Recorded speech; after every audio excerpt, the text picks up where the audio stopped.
Hello friends, I am Asha ma'am and welcome back to English with Asha ma'am. आज के video में हम writing skills भी सीखेंगे। अभी तक हम रीडिंग सीख रहे हैं, राइटिंग भी अपनी स्ट्रॉन्ग करेंगे।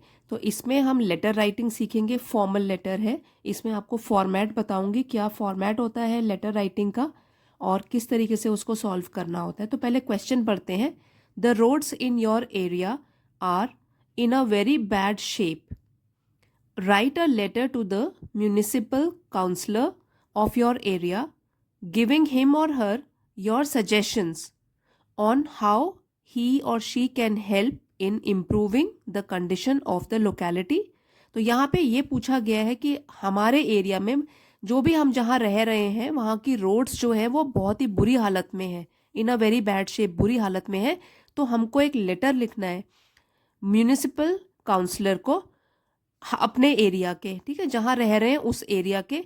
गिविंग हिम योर सजेशन, उसमें हमको अपने सुझाव भी देने हैं कि किस तरीके से हेल्प कर सकते हैं, वो लोग मदद कर सकते हैं इन इम्प्रूव करने के लिए हमारे लोकेलिटी की हालत को। और यहाँ बताया गया है कि यू आर, ये नाम दिया गया है जागृति या जगन मित्रा, मतलब गर्ल्स के लिए ये नाम है, बॉयज़ के लिए ये नाम है। रेजिडेंट ऑफ, और ये एड्रेस है 42 मॉडल टाउन फरीदाबाद। देखिए ये तो एग्ज़ाम में भी आया है लेटर राइटिंग में, कभी ये वाला यहाँ लिखा हुआ है। तो अभी आपको समझ आ गया इसमें क्या है, कौन कौन सी इन्फॉर्मेशन है कि हमारे एरिया की रोड ठीक नहीं है, इसलिए हमको म्यूनिसिपल काउंसलर को लेटर लिखना है अपने एरिया के। उसमें हमको अपने एरिया की कंडीशन बतानी है रोड की, उसके बाद सजेशन भी देने हैं ताकि किस तरीके से सुधार आ सके। और एड्रेस दिया हुआ है और नाम बताया है। तो सबसे पहला जो रूल है लेटर राइटिंग का, देखिए फर्स्ट है, हमको लिखना है जब लेटर शुरू करेंगे तो हम लिखेंगे फर्स्ट क्या है, सेंडर्स एड्रेस। तो सेंडर कौन है, हम है, क्योंकि हम सेंड कर रहे हैं ये वाला लेटर, तो हम अपना एड्रेस देंगे। और जो एग्ज़ाम में अगर लेटर आता है तो एग्ज़ाम में हम अपना रियल एड्रेस तो दे नहीं सकते, तो इसलिए क्वेश्चन में मेंशन्ड है यहाँ पे 42 मॉडल टाउन फरीदाबाद। तो यहाँ पे भी लिखा है, देखिए सेंडर्स एड्रेस। तो फर्स्ट लाइन में तो हो गया हाउस नंबर और ये सिटी का नाम और फिर मेन शहर का नाम, मॉडल टाउन फरीदाबाद। और पिन कोड यहाँ पे ज़रूरी भी है, अगर नहीं भी लिखना है स्किप कर सकते हैं। तो फर्स्ट पॉइंट क्या हो गया, सेंडर्स एड्रेस। उसके बाद अगर प्लेन शीट में हम लिख रहे हैं तो हम एक लाइन छोड़ते हैं ताकि हमारा जो ये पेपर की प्रेजेंटेशन है वो अच्छी नीट लगे। एक लाइन छोड़ा, फिर लिखा डेट। तो यहाँ पे देखिए 20 जो भी डेट होगी वो लिख लिया, जैसे आज है 20th फेब्रवरी, है ना।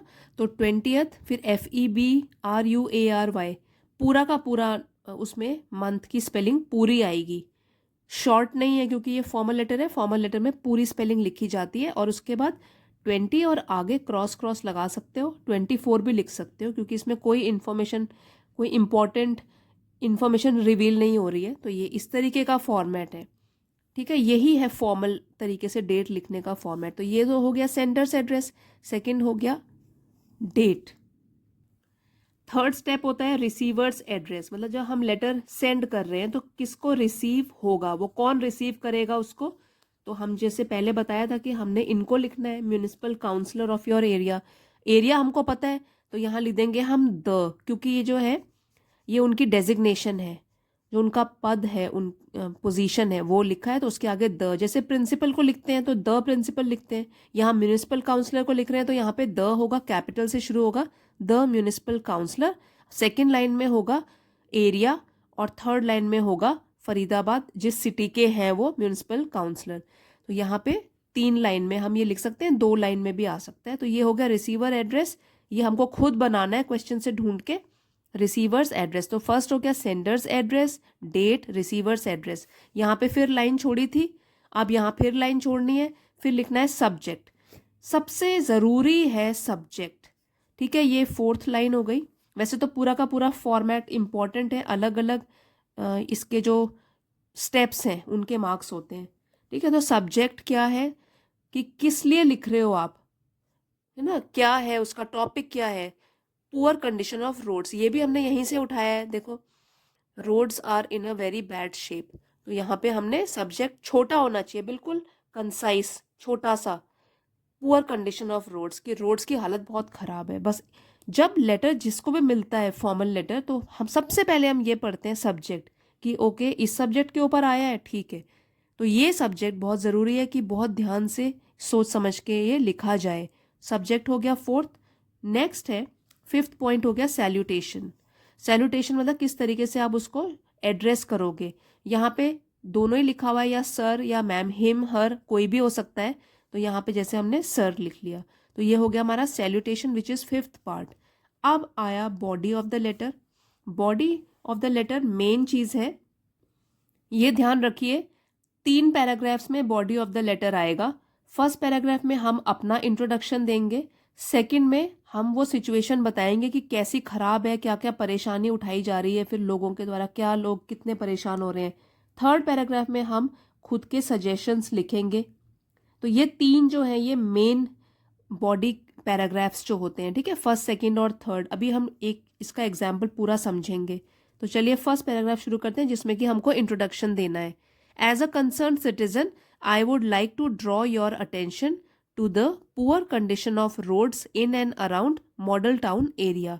तो कंसर्न सिटीजन, ठीक है, यहाँ सिटीजन नाउन है, इसको डिस्क्राइब कर रहा है कंसर्न, एक जागरूक नागरिक होने के हैसियत से I would like to draw your attention, ठीक है। ये ज़रूरी है, ये लाइन आप अलग अलग लेटर्स में भी कॉपी कर सकते हो, सेम लिख सकते हो। I would like to draw your attention मतलब आपका ध्यान मैं आकर्षित करना चाहता हूँ to the poor condition of roads, बहुत बेकार हालत है जो हमारी सड़कों की, इन एंड अराउंड, इन एक तो इस एरिया में और अराउंड आसपास के एरिया में, model Town area. Model town हमने इसलिए लिखा क्योंकि क्वेश्चन में ही दिया गया है कि हम लोग यहाँ के रहने वाले निवासी हैं, मॉडल टाउन फरीदाबाद, ठीक है। अब एक बार फिर से इसको पढ़ लो। As a concern citizen I would like to draw your attention to the poor condition of roads in and around Model Town area. ये तो हो गया फर्स्ट बॉडी पैराग्राफ जिसमें हमने अपना इंट्रोडक्शन दिया। अब शुरू करते हैं सेकेंड पैराग्राफ जिसमें कि हम क्या करेंगे, पूरी सिचुएशन बताएंगे कि क्या है असली में हालत रोड्स की, उसकी वजह से क्या क्या परेशानी फेस की जा रही है। तो चलिए शुरू करेंगे second paragraph. These roads are not being maintained properly and are lying neglected for a very long time. ये जो रोड्स हैं ये मेंटेन नहीं की जा रही हैं ढंग से, बीइंग है ना, तो ये है कि ये जो रोड्स हैं वो ढंग से मेंटेन नहीं की जा रही हैं, एंड लाइंग नेग्लेक्टेड मतलब अनदेखी की जा रही हैं for a very long time, बहुत लंबे समय से। फॉर लगा हुआ है इसलिए बहुत लंबे समय से। तो फॉर क्या होता है, ड्यूरेशन ऑफ टाइम, बहुत लंबे समय से नेग्लेक्ट की जा रही है, अनदेखी की जा रही है, रोड की हालत क्या है, ढंग से मेंटेन नहीं की जा रही है, ये बताया। There are open manholes. अब मैन होल्स क्या होते हैं, जो बड़े बड़े ऐसे गड्ढे होते हैं गटर वाले, और उसमें ढक्कन भी नहीं लगा होता है, तो वो मैन होल्स हैं, ओपन है वो। तो ये जो गड्ढे हैं वो पूरे ओपन हैं। पाइल्स ऑफ गार्बेज मतलब जो कूड़ा है उसकी ढेर लगी हुई है। अंडर कंस्ट्रक्शन पेवमेंट, पेवमेंट मतलब फुटपाथ जो होते हैं लोगों के चलने के लिए साइड में बनाए होते हैं, अंडर कंस्ट्रक्शन, वो भी अंडर कंस्ट्रक्शन है मतलब कंस्ट्रक्ट नहीं हुए, निर्माण नहीं हुआ है उनका, वो अभी काम उनका हो ही रहा है, अंडर कंस्ट्रक्शन है अभी वो footpath, all over the area, पूरे एरिया में। इसको पढ़ लेते हैं। These roads are not being maintain properly and are lying neglected for a very long time. There are open manholes, piles of garbage, under construction pavements all over the area। अभी ये situation इतनी तो बता दी आसपास की area की। In the rainy season the existing pot holes become even worse. और बरसात के मौसम में क्या होता है, एग्जिस्टिंग मतलब जो मौजूदा पॉट होल्स हैं, जो गड्ढे हैं, बिकम इवन वर्स वो और भी बदतर हो जाते हैं।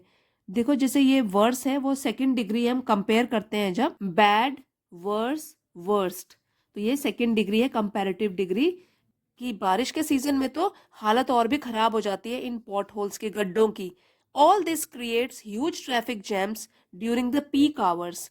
पीक आवर्स का मतलब होता है जैसे कि लोगों के ऑफिस जाने का टाइम है, वापस आने का टाइम है, बच्चों का जब छुट्टी होती है उस टाइम पे गाड़ियां वापस आती हैं, उनको बोलते हैं पीक आवर। जब ट्रैफिक कंडीशंस रोड में बहुत ज़्यादा होता है, ट्रैफिक जैम, ठीक है, जब ज़्यादा ट्रैफिक होता है रोड्स पे उसको बोलते हैं पीक आवर्स।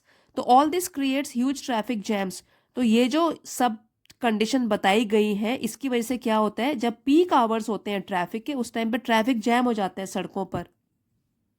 तो अभी हमने अपने आसपास के एरिया की पूरी जो भी मुसीबतें हैं वो सब लिख ली। अब हम सजेशन वाली पैराग्राफ को लिखेंगे, थर्ड बॉडी पैराग्राफ।